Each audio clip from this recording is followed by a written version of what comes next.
First and foremost, thank you for being here today. Appreciate it. Thank you.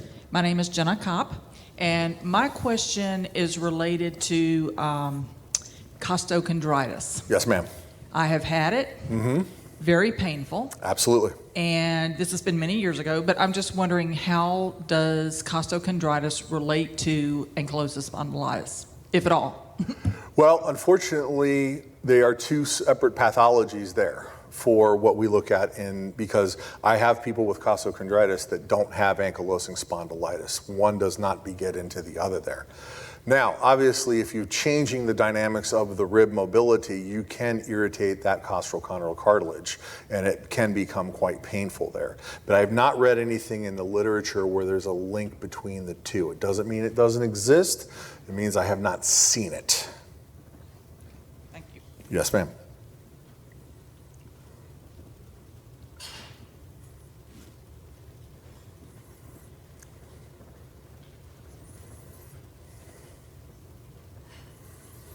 Thank you again for the presentation.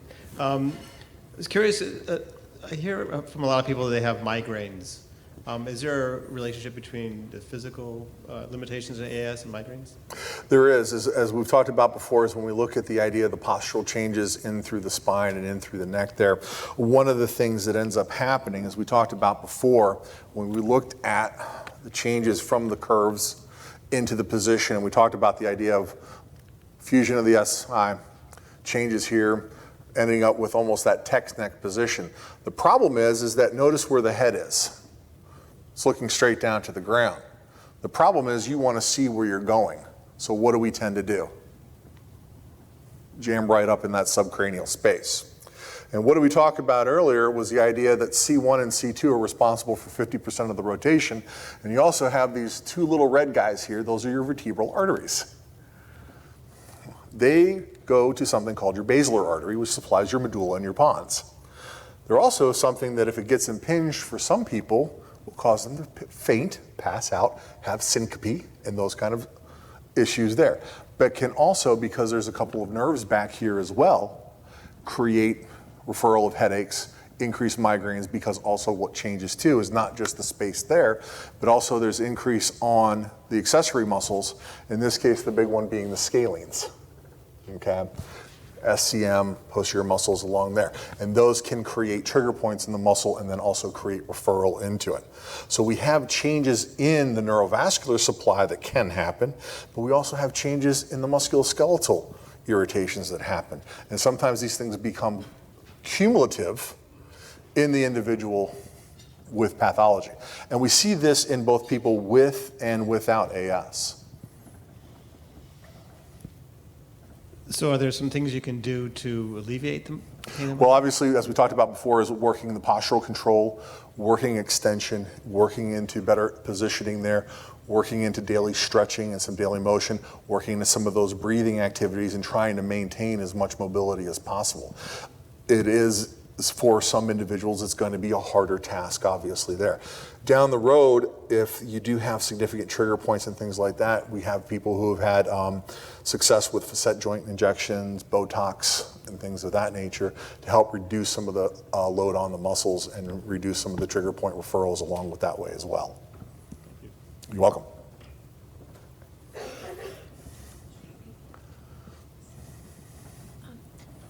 If there are specific exercises that you recommend for sacroiliitis and ones that won't actually aggravate it. I find that some of the exercises that are recommended really aggravate it. Unfortunately, a lot of them will because of the nature of the sacroiliitis itself. Because you have the inflammation into those joints and the irritation is when you start flexing and extending in there, you're going to start putting some load in through that there. So the challenge with something of that nature is to find out where's the tolerance with the exercise itself, and does it need to be changed in position? Does it need to be changed in environment? So there's some variables that can be modified with that. There's a ton of exercises that are out there, and this is where we come back and we say, there's not one size fits all with any exercise. There's no general prescription that says, if you have this, do this. Maybe except for the breathing stuff, but still within the capacity there. But when we're still looking at the individual, obviously we're going to have some kind of medicinal control of the inflammatory event from the sacroiliitis itself then, and then where is the ability of the individual to tolerate movement, getting greater movement into the hips, getting greater movement down into the lower extremities, and trying to unload in here, but also make sure that we get a little restoration of some motion in there. And then part of that too is, unfortunately, it's going to be getting a little tolerance to that motion as well, because we have to start teaching that tissue it's okay to take that load. But the problem is you're battling that inflammatory response too. So it is very much an ebb and flow situation. It is not a guarantee of one thing that it's going to be this exercise is the best for that. I wish to tell you it was.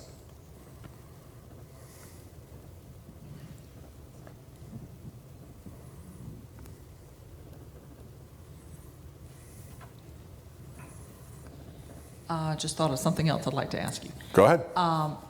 I'm curious as to what your opinion is on pain management, i.e., I recently have been referred to pain management for the possibility of pain injections for my sacrum area, and I'm just wondering, what are your thoughts on that?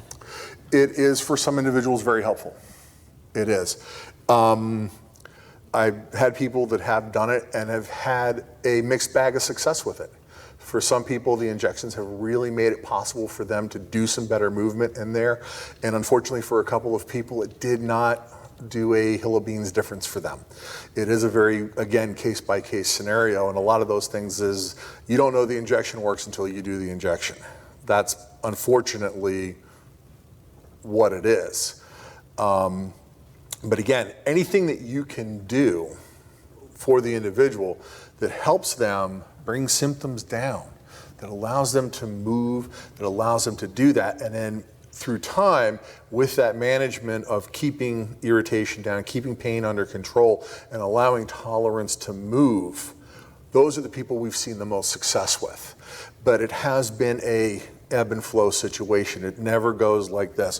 When we look at success in physical therapy, we always mark it like this: starting point, end point. And we always like to think is progression doing this. Progression's like this. Okay? It is never that. But over a long enough period of time, we can put those right things together for that individual there. And sometimes it's that there's other components that are not being treated that need to be included. So if you've got someone with sacroiliitis and tight pecs, okay? Well, everybody stand up. Here we go. Real simple thing. So, what I want you to do, remember what we talked about earlier? We talked about, dropping the knees and the hips there, right? Came into that semi-squat. Now, round down at how much pull do you feel on your back? That pull just increased a lot, didn't it? Absolutely, because that's what we call an eccentric force. All of a sudden, we're lengthening on that tissue. Now, if we're lengthening on that tissue and it's constantly being loaded and it never gets a break, guess what? It's not going to be happy. You're not going to be happy. So sometimes we have to look at the adjacent mechanics to come around and do that there. And what I told the one lady before, unfortunately, it is not a one-size-fits-all, because we have to look at the individual for the mechanics themselves to that individual. And we might start seeing some of these other loads and motions that might start help decreasing it. It might not take it all away, but it might decrease it enough to help us then, we can tolerate this now. Now we can start getting some progression, and now we can start getting some better movement. And we get some better movement, we might get some better pain control along with that. Oh, we got a question. I saw on one of your slides it mentioned bicycling. You didn't comment about that. Is that generally a no or generally a good? Obviously, generally for most people, the problem with bicycling is what? You're seated and you're flexed. And we're trying to promote extension there. Now, if you are more on an upright bicycle versus a recumbent bike, that might have some benefit there. But again, we still have to watch how much rounding do we get, how much time are we in that position. and of course that will vary from individual to individual themselves there. Is bicycling a good exercise? The answer in short term is yes, of course. But obviously, if you're trying to do like a Tour de France kind of level and you've got advanced AS, might not be a good match. You know, we want to promote there. So just even having somebody on a stationary bike though that is not a recumbent, just being upright might be good enough for that individual.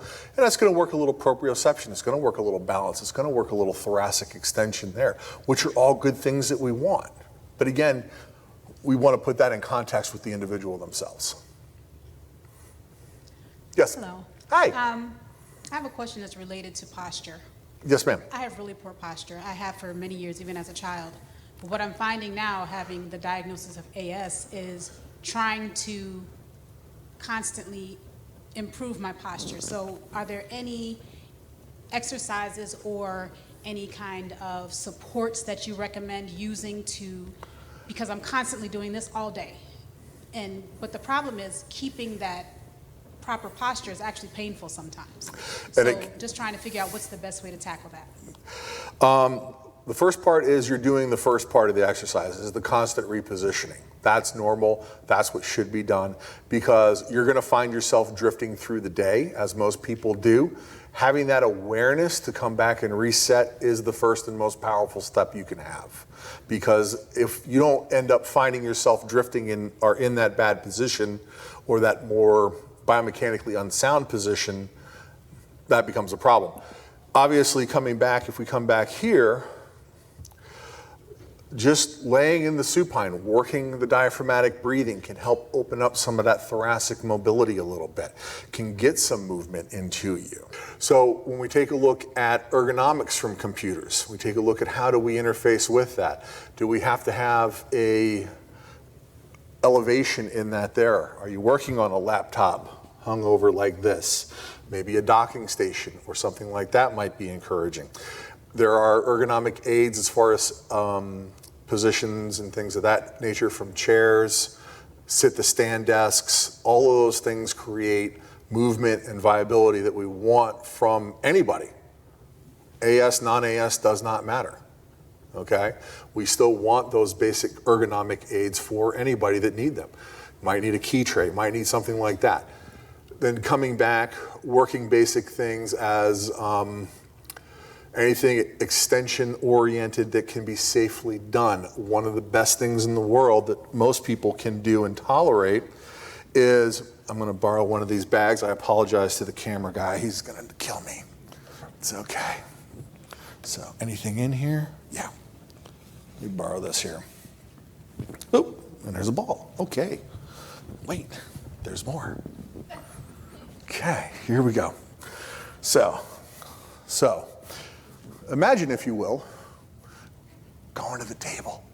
Shh, don't tell them. This is a towel, like a beach towel.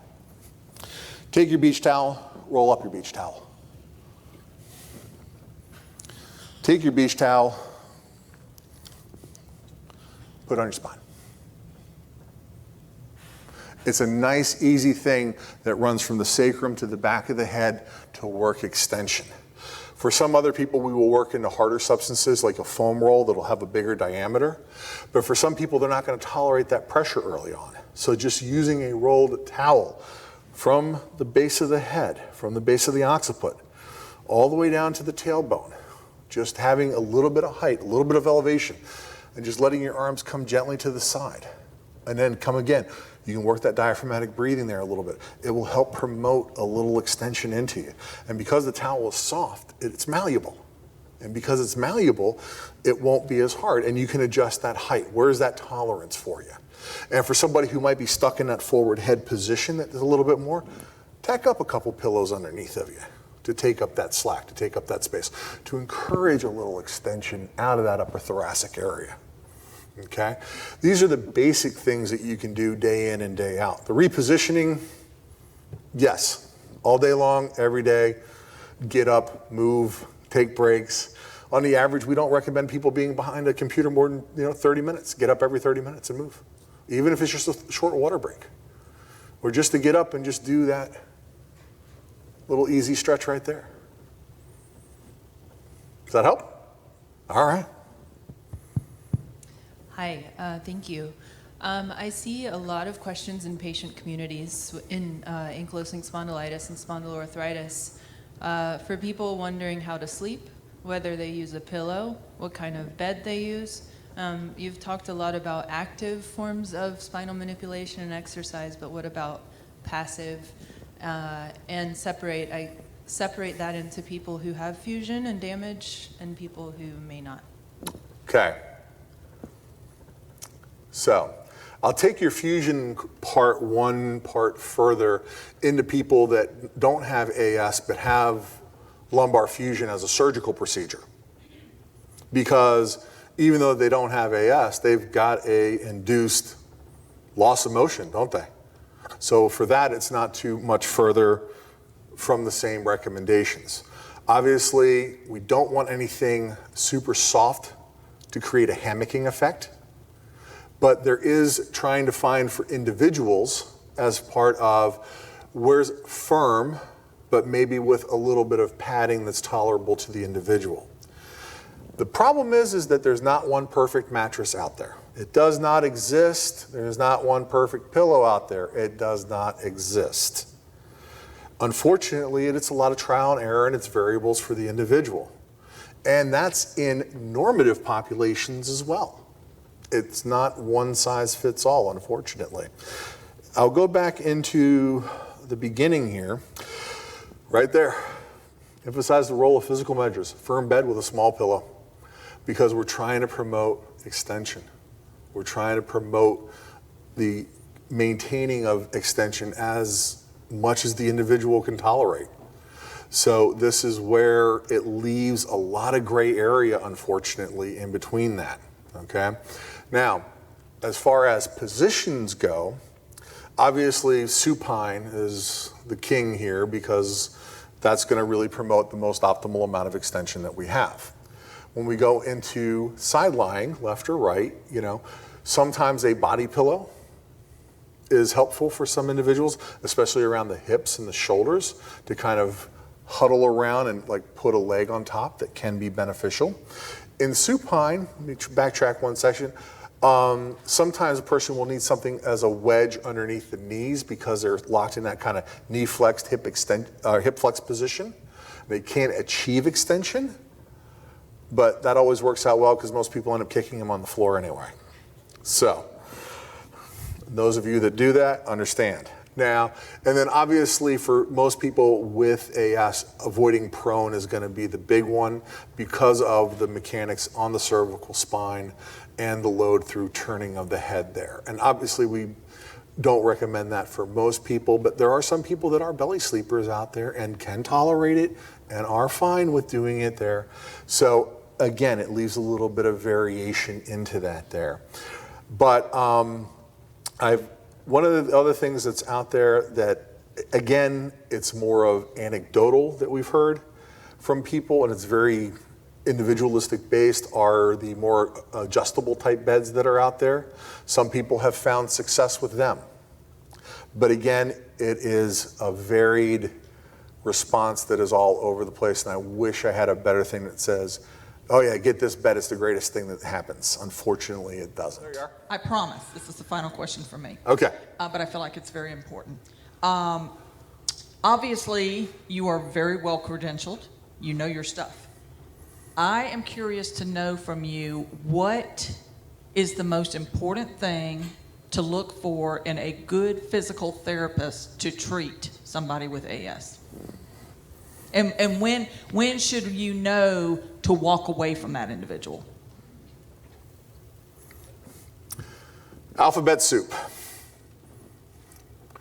You will see a bunch of us walking around with alphabet soup.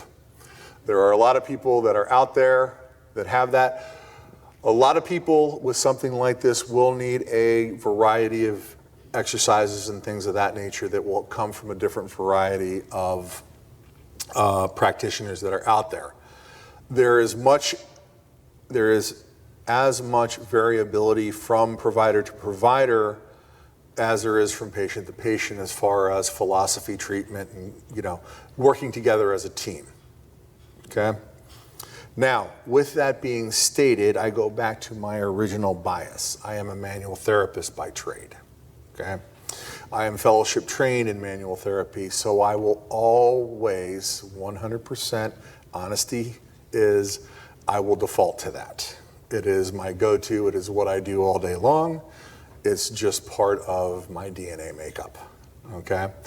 And with that being said, is that not everybody is gonna work well with a manual therapist, and that's okay. Some people will work better with somebody who's more Pilates-based in that nature and find great success with that. Some people will find people that are more aquatic-based and that have a pool-based that work with that. Perfect. You're always going to look for someone who has done extra studying, credentials, and things of that nature. Most of the time, you'll see them in the post-nominals after their name, okay? For the most part, you're going to want to find somebody who has, if they've not done the doctoral work, find somebody who's been doing it for a while. That's A, okay? If they haven't done that extra schooling and stuff, because you might get somebody who's done some extra schooling who's out for 5 years and has a good base of knowledge, but if you've got an individual that's been practicing for 30 years, they have a good bit of knowledge too. They just didn't catch the time when the profession changed into a doctoral-based program based from there. I know plenty of people who've got their bachelor's degrees and are wonderful therapists. They just didn't go back to school to do the doctorate because it didn't help them professionally. So that creates a little bit of the gambit right there. 2 is obviously your professional organizations are going to be one of your best resources to go to, because most of the time for most professional organizations that I've seen and have been involved in, they will have a list of preferred providers within them, that people that have gone, people that have worked well with them, and it's a good place to start there as well, okay? I will tell you that if you find anybody that has FAA-OMPT, again, back to my original bias, because I am fellowship trained, you're gonna find people that have done further subspecialized work into that, into the management of the body from a joint perspective, from a movement perspective, beyond some of your normal providers that are there. So that's one of the things there. The other thing you can do is go to apta.org, which is the American Physical Therapy Association website. And what they will do is they will see what kind of provider you want. They will put it in a different category, and it will spit out a list of everybody who is on there that's a different provider in your area. You can go to AAOMPT as well into the Find a Fellow section, and you can find fellows within your area, nationally, that are around as well for different providers that are there. So, and also too, it's going to be, what kind of exercise do you like to do? Not everybody needs to go to physical therapy to do some stuff there.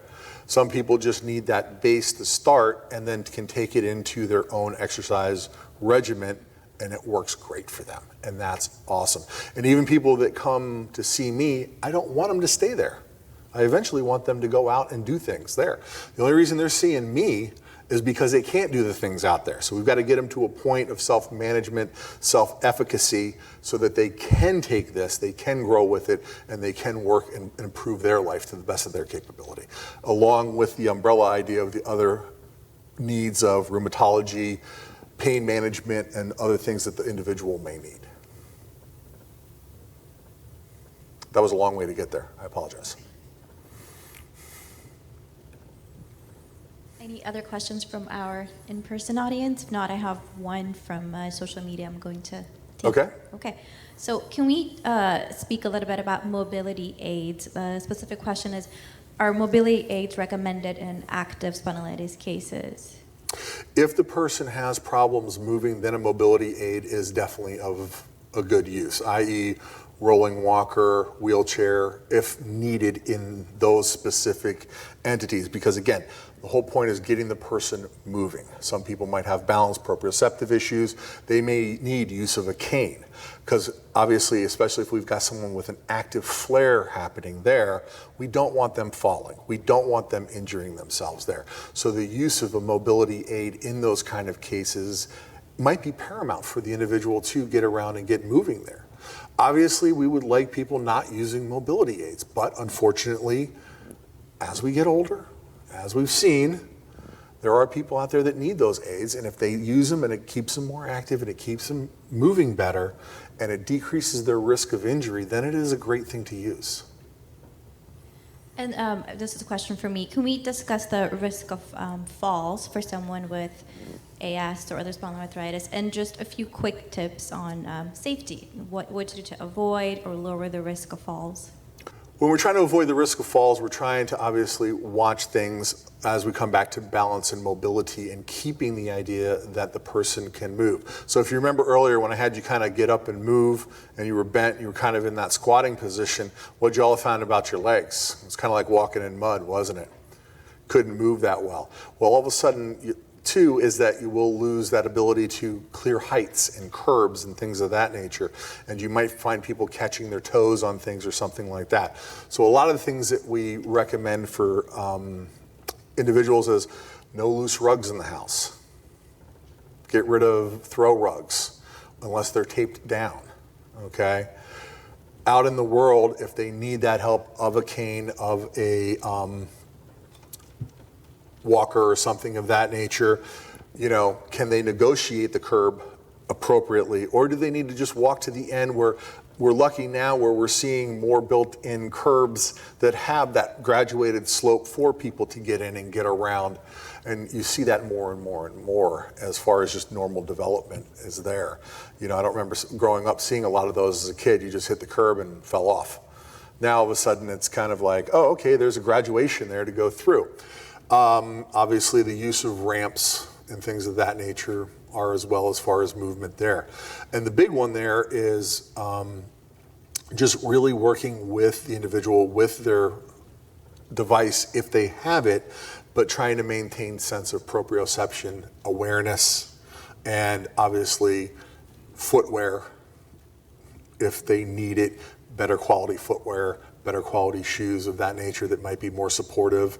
Obviously, if you've got troubles walking and things like that, sliders or flip-flops may not be the appropriate foot choice there. So that can create a problem as well.